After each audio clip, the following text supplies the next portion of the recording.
বিরোধী কোন আইন দেখলে তুই এমএলএ তো কি হয়েছে মারবি পাথরে খাজাই লাতি, তারপরে দেখো আমরা ঠিক না বেটে। আস্তে আস্তে সব ঘুরিয়ে বিজেপিতে ঢুকাচ্ছে, এটাই হচ্ছে বিজেপির পলিসি, অর্থাৎ টিএমসি মানে বিজেপি, এটা কোন সন্দেহ নেই। ওদের ডাইরেক্ট বিজেপি আজকে টিএমসি মানে বিজেপি, এতে কোনো সন্দেহ নেই।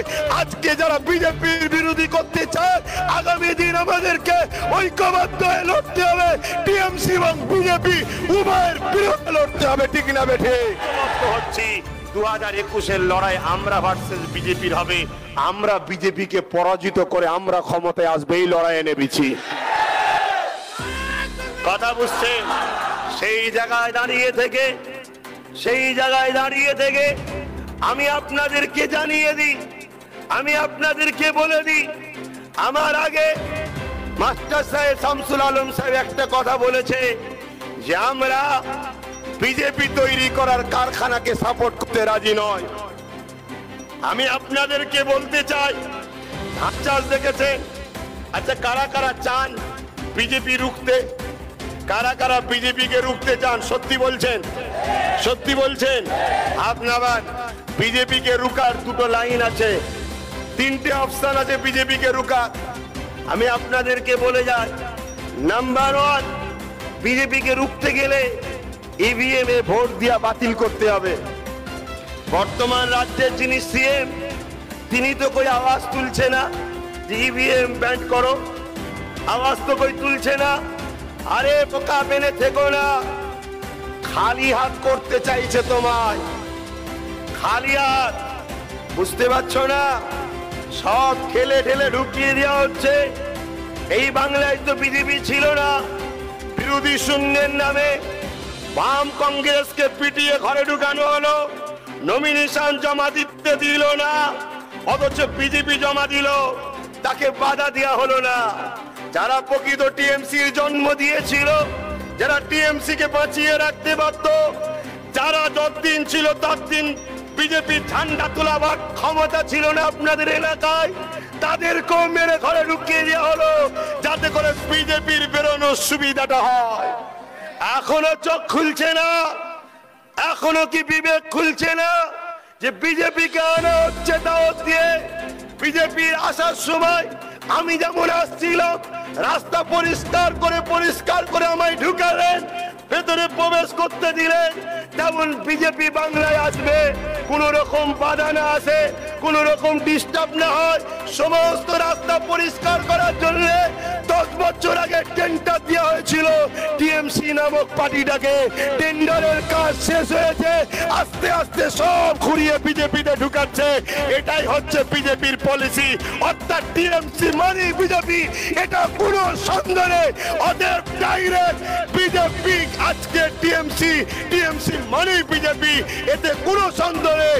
আজকে যারা বিজেপির বিরোধী করতে চায় আগামী দিন আমাদেরকে ঐক্যবদ্ধ হয়ে লড়তে হবে, টিএমসি এবং বিজেপি উভয়ের বিরুদ্ধে লড়তে হবে, ঠিক না বেঠে? আজ আপনাকে তথ্য দিয়ে আরো বলে দিই, সময় দেখছেন না ঘড়ি দেখছি, তাই কথাই দিক ওদিক হয়ে যাচ্ছে। টাইমের দিকে খেয়াল করতে হয়। আপনারা ধান চাষ দেখেছেন না? ধান চাষ কি যে জমিনে ধান চাষ হয় সেই জমিনে কি বীজ ফেলা হয়? বীজ ফেলা হয় অন্য জমিতে, আর চাষ হয় অন্য জমিতে। বীজ যে জমিতে ফেলা হয় ছোট জায়গায়, সেখানে কিন্তু বীজটা যখন বড় বেশ একটু মোটা তাজা হয়ে যায়, তখন তুলে নিয়ে এসে কিন্তু অন্য জমিতে চাষ হয়। অর্থাৎ টিএমসির জমিনে বিজেপি চাষ হয়েছে, আর এখন বিজেপির জমিনে তারা বড় হয়ে এসে এবারে ফল ফলাবে। কথা বুঝে আসছে না? কিন্তু আমাদের ঘরে এরা বোকা এখনো বানাচ্ছে। কথা বুঝে আসছে? দুয়ারে দুয়ারে সরকার চলে গেছে, যাচ্ছে যাক, 5,000 টাকায় 10,000 টাকায় ইন্দিরা আবাসনের ঘরে বিক্রি হয়ে যাবেন না। যদি বিক্রি হয়েছেন মনে রাখবেন, 21-এর পরে আপনাকে নিয়ে যে রাখবে ক্যাম্পে, আর আপনার ঘরে বাস করবে অন্যজন। কথা বুঝতে পারছেন? অতএব ভাই আর একটু বলি, কোন জায়গাতে আপনারা পশু জবাই করা দেখেছেন? দেখেছেন পশু কিভাবে জবাই করা হয়? প্রথমে হাত পা বাঁধা হয়, দেখেছেন তো নাকি? হাত পা বাঁধে যে জবাই করে কি সে আলাদা তো? অতএব আমাদের ঘরে বিজেপি দুয়াই দিয়ে গায়ে মাথায় হাত বুলিয়ে কেউ হাত পা বাঁধছে, আর বাঁধা হয়ে গেলে 21-এ জবাই করার লোক আসছে। অতএব হাত খোলা থাকতে থাকতে, পা খোলা থাকতে থাকতে নিজেদের 50, 60, 70 সব ভাইয়েরা মিলেমিশে আদিবাসী দলিত মতুয়া নিজেদের কিছু হাতে তৈরি করে লাও।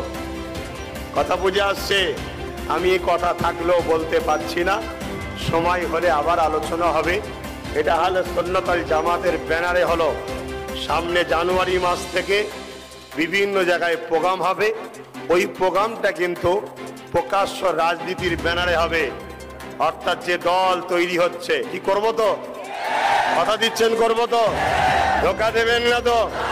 আমার দলকে জিতাবেন তো? আমার দলটা কি আপনাদের দল নয়? কার কার দল নিজের মনে করছেন হাত তুলে দেখান। একটুখানি উঠে দাঁড়িয়ে যান, চলে যাবেন না। যারা ভালোবাসেন উঠে দাঁড়িয়ে থাকেন। আমি জানতে চাই কয়েকটা কথা। 73 বছর ধরে বাম কংগ্রেস টিএমসি কে তো ভোট দিয়েছেন, আপনারা কি অধিকার পেয়েছেন? অধিকার পেয়েছেন, ইনসাফ পেয়েছেন, ইনসানিয়াত পেয়েছেন, শিক্ষা পেয়েছেন, চাকরি পেয়েছেন? কি পেয়েছেন তাহলে? হ্যাঁ পেয়েছেন। বাপ হারা হয়েছেন, মা হারা হয়েছেন, জেল খেটেছেন, মিথ্যা কেস পেয়েছেন। আপনার এলাকায় এই পাশের পাড়াতে আমাকে ছেলেগুলো ভালোবাসতো, কিন্তু ওরা পার্টি করতো আমি জানতাম না। হালকা বয়সের ছেলে এই পার্টির জন্যে বোম বাঁধতে গিয়ে বোম ফেটে মারা গিয়েছিল। তাদের আজকে কেউ খোঁজ নেয়? জোরে বলো, খোঁজ নেয়? তাদের পরিবারে কেউ দেখতে যায়? অথচ এই ছেলেগুলোর কবরে কি হচ্ছে আল্লাহ ভালো জানে। ছোট করতে চাইছি না বাপ মার অন্তরটা, কিন্তু শরিয়াত বলছে ওদের আখেরাতে নাজাত নাই। কেন নাজাত নাই? ওরা বেঈমানের জন্য লড়েছে, গাদ্দারের জন্য বোম বেঁধেছে, জালিমের জন্য বোম বেঁধেছে, গরিবদের লুটা যারা করেছে তাদেরকে সাপোর্ট করে বোম বেঁধেছে। আমি দোয়া করি আল্লাহ যেন তাদেরকে মাফ করে দেয়। আগামী দিন তোমাদের ঘরে এরা বিভিন্ন ভাবে বোম দিয়ে সমাজ বিরোধী বানাতে চাইছে। আগামী দিন এরা তোমাদের ঘরে বিভিন্ন ভাবে লড়াই করিয়ে তোমাদের ঘরে দিয়ে দেশদ্রোহী সমাজ বিরোধী বানিয়ে তারা তাদের রাজ ক্ষমতাকে তৈরি করতে চাইছে। এই জায়গায় দাঁড়িয়ে থেকে আমি একটা কথা বলবো যে নিজেদের দলের দরকার আছে না না, নিজেদের চেয়ারের দরকার আছে না না, নিজেদের অধিকারের জন্য বিধানসভায় লোকের দরকার আছে না না, নিজেদের বেঁচে থাকার জন্য লোকসভায় দরকার আছে না না। তাই জাঙ্গিপাড়ায় আগামী দিন আমি দাঁড় করাবো। সাপোর্ট পাবো না পাবো না? চিৎকার দিয়ে বলুন, হাত দুটো তুলে বলুন সাপোর্ট পাবো, সাপোর্ট পাবো। ধোকা দেবেন না তো?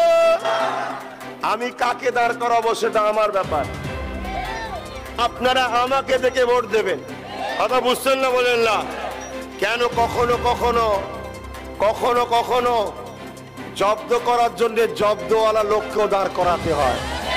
কথা বুঝে আসছে না? না, অতএব সময়ের সাথে সাথে কিন্তু সে চলবে আমার ইশারা। এর জায়গায় আপনাকে চিন্তা করতে হবে না।